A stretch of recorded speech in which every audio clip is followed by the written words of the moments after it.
Hey everybody, as usual I got the crazy hair going on.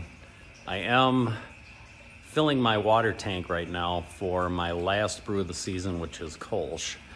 I would have been back here sooner because I know we talked about tasting the pumpkin and tasting the honey wheat, which we're gonna do. I got some cold that hung on for like 2 weeks, probably longer.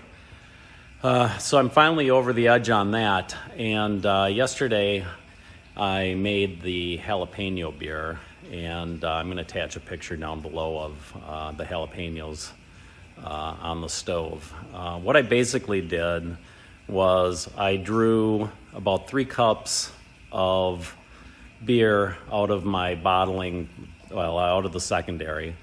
Then I put 7 jalapenos chopped up into that, and I boiled it for about 7 minutes. And I strained it, put the extract in the refrigerator, covered with cellophane. Everything was sanitized, the containers. And then I went in, got all my bottles sanitized. And by the time I was ready to go into the bottling bucket, the extract was cool enough. It was not an issue. So anyway, I will say that it's probably not as strong, at least tasting it out of the bottling bucket is not as strong as I would have thought. But hey, we'll see what happens after it's sat for 2 weeks, and we'll give that a shot and see. And I can always course correct. This is the first time I've ever made it.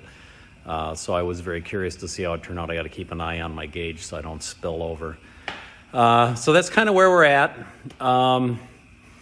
If you want to make a jalapeno beer, that's one way to do it. Other people use vodka, and they cover their jalapenos on a stove with vodka and boil them that way, and that seems to work just fine. I just wasn't keen on putting vodka in my beer. So anyway, that's it for now. Stay tuned, and we will get to tasting some of those different beers. Thanks.